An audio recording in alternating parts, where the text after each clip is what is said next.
The human need to explore is deep within all of us. Our ancestors crossed mountain ranges, sailed open oceans to map new lands, and sought out the unknown while always looking to the stars. We're curious, and now we're at a place where we can pioneer new horizons. Because Earth, descendants look to the stars, perhaps from a rocky moon or colonies floating in open space, they'll remember this time. When they reflect on where it started, they'll remember this place. Crew capsule touchdown! And when they honor those first explorers who said, "Let's go," they'll remember these bold steps. We are of blue origin. And this is just the beginning.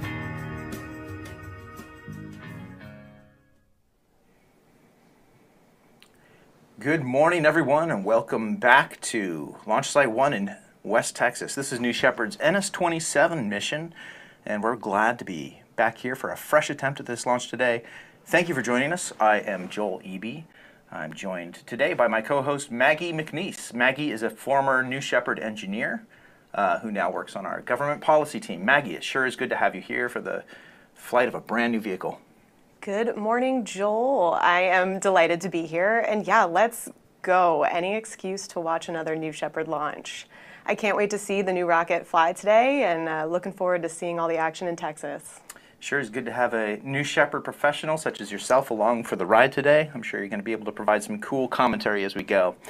Now, as New Shepard 27, this flight is a certification flight of an all-new vehicle. The launch crew today is they're working on a much more flexible timeline than they might be for a normal mission. So the result is that the T-0 time can move around. So bear with us. We might see some holds today, and that's totally expected. And a quick programming note. We do wish we could share our faces today on the broadcast with you, but we're going to keep it simple. We're going to be with you here on audio the whole way. And hey, that's going to let you get eyes on the great new views of the brand new rocket as we fly. Now, we talked about this on our first attempt. Today's mission is a unique one. If you've been watching our flights recently, we have human flights on NS-25 and NS-26 earlier this year, and those marked the 7th and 8th human flights for the program. A couple of crews who dreamed of going to space their whole lives, and they realized those dreams on New Shepard. Now, the vehicle that carried those astronauts was the same rocket that we've used since our first human flight back in 2021. But today we're going to fly an all-new vehicle. That's right, Joel. It's a new dawn, it's a new day, it's a new booster, and a new crew capsule. And to top it all off, we've got that brand new livery design. So today we're trying out that new paint job on New Shepard. You can see it on the screen, and I personally think it is stunning. Yeah, we're trying out this new graphics configuration. Thanks to the whole team for bringing this one to life. The design team at Blue, along with the New Shepard team, and specifically the coatings crew. They actually flew down to Texas last week to put on final touches. Now that big ornate feather is gone, and simpler graphics with dark racing striped tunnels is taking its place. One thing we hope, though, is that when the booster is reused over and over again, these cleaner, simpler graphics are going to be more easily refreshed between missions and keep that rocket looking good. So we also have some payloads on board today. Yes, we have 12 of them, in fact. Every single one, except one, are technology that we've developed actually right here in-house in Blue Origin. Yeah, we're not only building New Shepard up as a program, but many other programs as we look to the future, and we build that future infrastructure that we like to talk about in space. So we're going to be putting up some technology tests into space today that'll feed into those future programs that we have in the works. One of those tests running today is actually for New Glenn navigation system. They're going to be working on a very cool navigation system that's shared between the rockets, and so I think the New Shepard team today, we might see a hold pop up late in the game, and that might have to do with the final test that they're going to do in favor of the New Glenn team. New Glenn, of course, is launching very soon out of Cape Canaveral. So yeah, today is about New Shepard plus much more. So much more. Today there's 5 payloads installed actually on the booster, as well as the 7 inside of the crew capsule. And inside of the crew capsule, we have tens of thousands of postcards that we fly on behalf of our foundation, the Club for the Future. Club for the Future is Blue Origin's STEAM-focused nonprofit. So STEAM, of course, referring to science, technology, engineering, the arts, and mathematics. Yes, and of course we fly postcards with Club for the Future because we want to extend the access that we have to space to children around the world, students everywhere. We've been doing this for a while, and we've recently, as you can see in the graphic there, we've extended a new way to do this digitally. Anyone can do it for free. It's super fun. You can go to draw.clubforfuture.org and get your art flying on a future New Shepard mission. Super cool. Yeah, we've got such a passionate workforce here about space at Blue Origin, and it's just fantastic to be able to pay that forward to the next generation and make sure that even more people become passionate about space.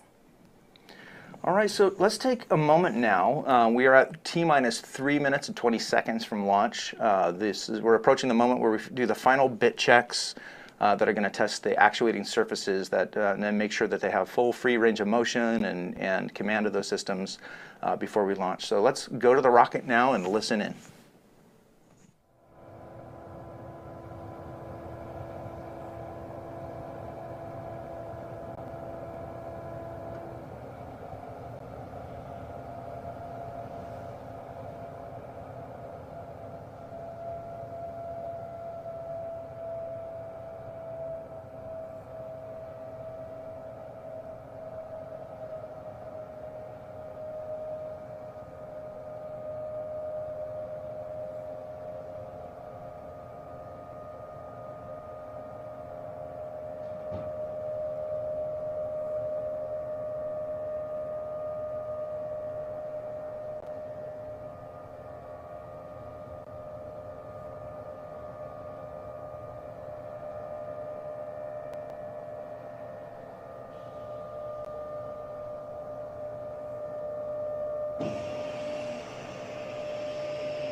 All right, welcome back. This is NS-27 mission, and we are at a minute and a half to go. As you saw, the bridge for our would-be astronauts. There's no crew flying today. We've got some payloads aboard today, but that bridge is what carries our crew members into the crew capsule, and that just retracted. That shows that the auto sequence has started, and we're going to look at these final bit checks that are going to happen right now as we get ready for launch.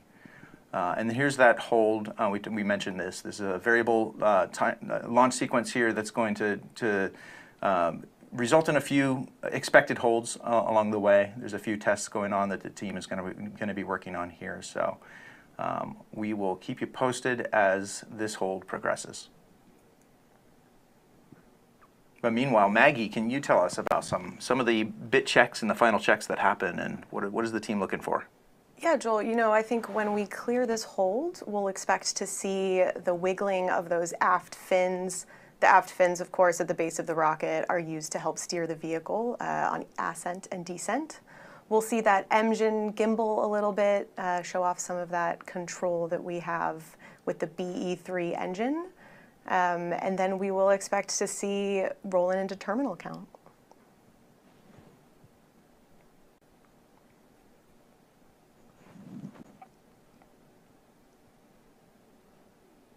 All right, that hold is now cleared. And so some of the cameras that we normally have a little bit closer up are giving us a little bit of trouble, so we're staying on this wider view. But if you look very closely, you might see some movement at the base of the rocket there. T-minus 30 seconds to go here. The panoramic view is nothing to sneeze at, Joel. No, we do love those West Texas mountains. All right, with about 15 seconds to go, let's hand it over to Mission Control.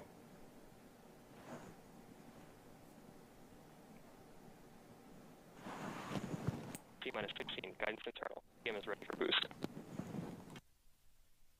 T-minus 10, 9, 8, 7, 6, 5, 4, command engine start, 2, 1. Ignition.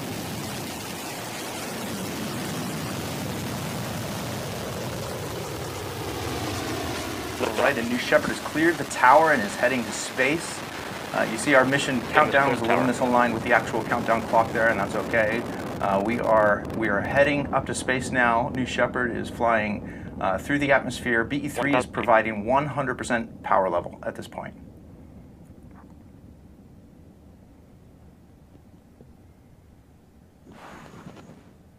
So next up, we're going to be ascending through the zone we call max Q, and this is the point at which the atmospheric pressure on the vehicle is at its maximum. So this is a critical part. The BE-3 engine is going to pull back just a little bit in terms of its thrust as we punch through that zone. These are the first views that we're getting of this brand new rocket and that shiny new livery as it flies to space.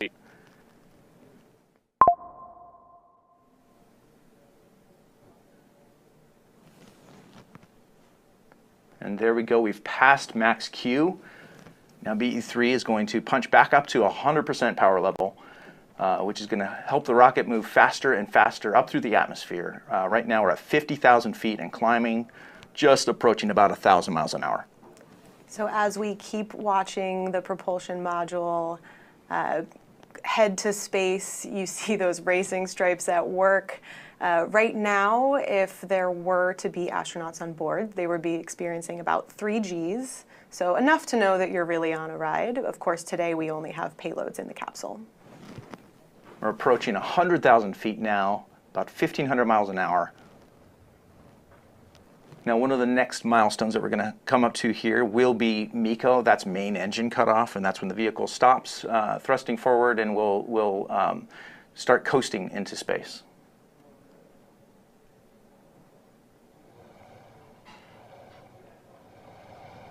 165,000 feet.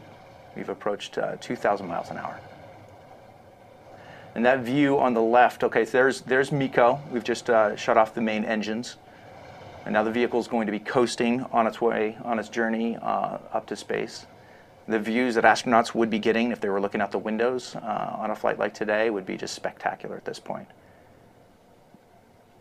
Oh, and you can see that 0G indicator at the bottom of your screen, indicating that the capsule has reached 0G. And we see separation now through that right side of your screen. You see the capsule is now separating in distance away from the booster.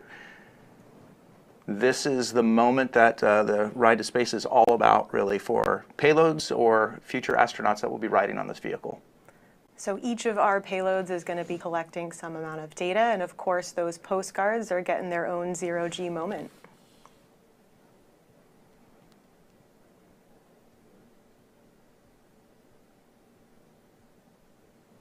About 3.5 minutes into the flight, we are approaching the Kármán line at this point.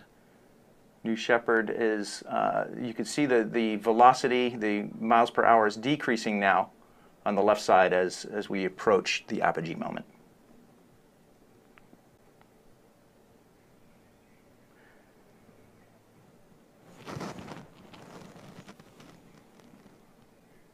All right, now we're seeing on the left side of your chart, we're seeing a new set of data. This is the data that tracks the booster's descent. The booster is finding its own apogee moment, and in a moment it's going to start descending. All right, it has hit its apogee and is now descending back to West Texas.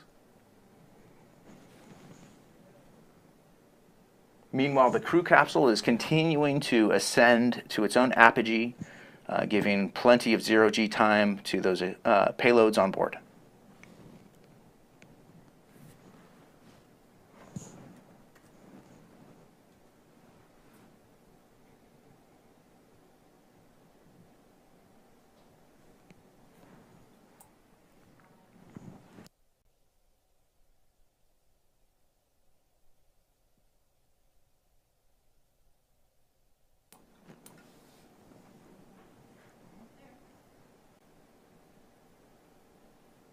All right, the booster is now at below 300,000 feet and descending.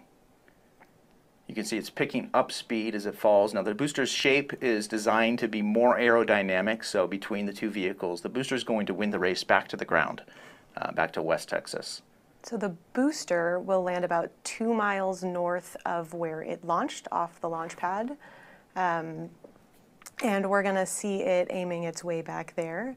What we're anticipating next is the deployment of some of our wedge fins. You'll see that on the forward. We'll see the telemetry on the left there highlight that that's happening. So we're looking for deployment of our control surfaces as we continue our descent. So far, we're looking at a nominal flight. This is the NS-27 mission, the first flight of an all-new vehicle, an all-new booster, all-new crew capsule for our fleet. And there we have it. The wedge fins have deployed, and so as the booster makes its way back down to launch site 1, it'll be helping maintain stability on its descent using those fins and the general aerodynamic shape of our rocket. We're at max re-entry velocity at this point, just under Mach 4, and those wedge fins, as you've noted, are going to start decreasing the speed of the vehicle as the vehicle is encountering more and more atmosphere on its way back to West Texas. It looks like a nice and smooth descent. That's a great shot right there from our long-range camera back in the ground.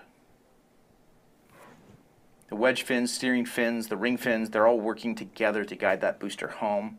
Next up, we're going to see the drag brakes inside the ring fin. They're going to deploy, and that's going to dramatically cut that speed of the booster back down. Should be about by half, and we'll see that here.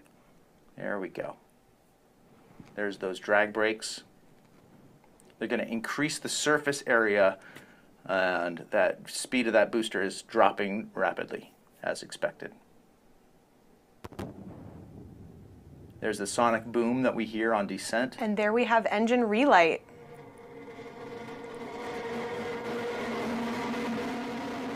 The landing legs are deploying. That new Shepard hover.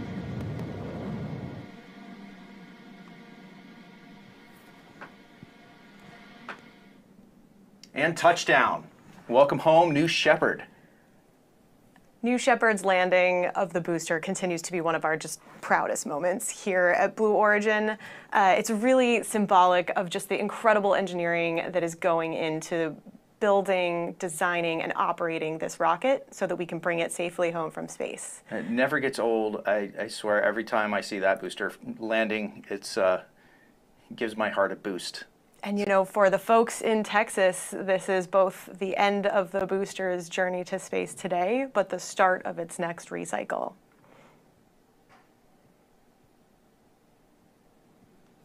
Let's wait now as the team reacquires the view of our crew capsule.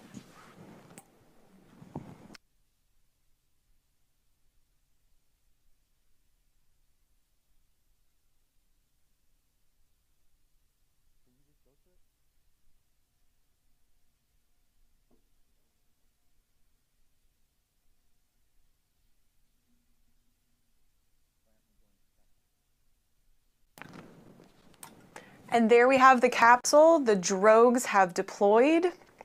We'll see that capsule start to slow down as it descends into the valley on launch site 1.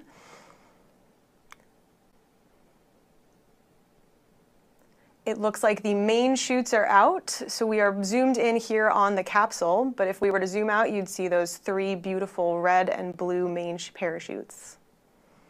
Yeah, there they are right there. Beautiful. So those parachutes are essential in providing that gentle touchdown for the capsule, both for our payloads today and future astronauts.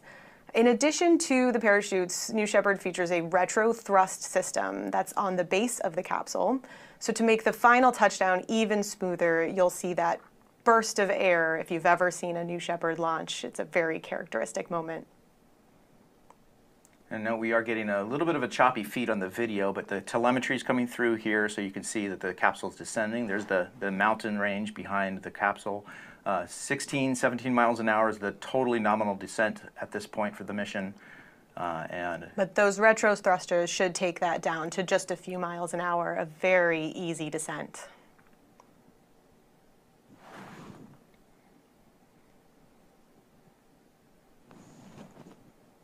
Within 200 feet.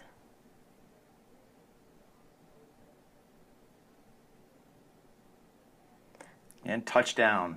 You see that plume of dust in the desert that is caused by that last puff of air that comes out of the capsule at the very last second.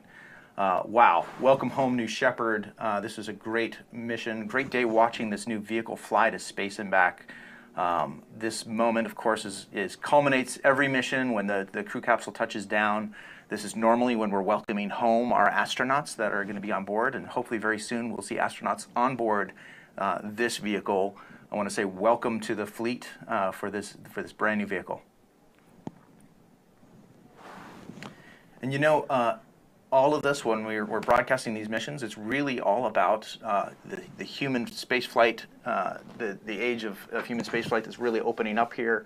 And these New Shepard missions, it's really all about whether you would like to fly to space on New Shepard and purchase a seat on a future ride to space.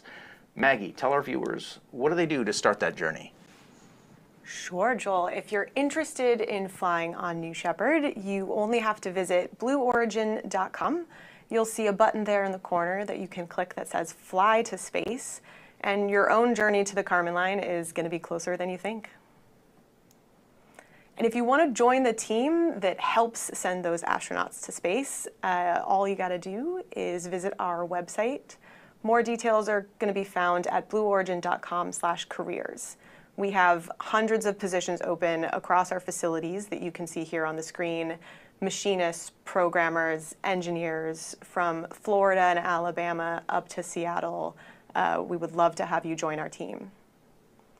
And if that's not enough for you, we also have some great merchandise available, including today's very cool mission patch.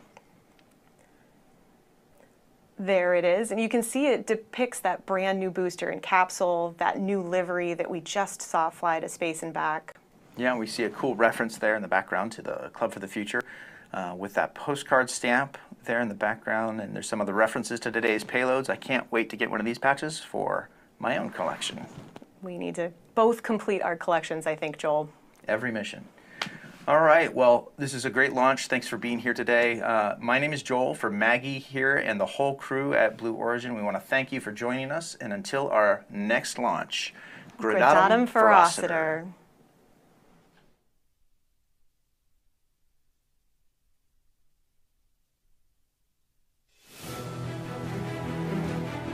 Have you ever dreamed of going to space and gazing back on Earth through some of the largest windows that have ever flown in space? We certainly have. T-minus 10, 9. A once-in-a-lifetime journey is closer than you think. It's your time to join the new generation of astronauts.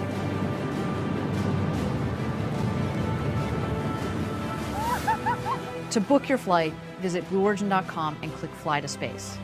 Tell us as much as you can about yourself. We welcome you to the final frontier.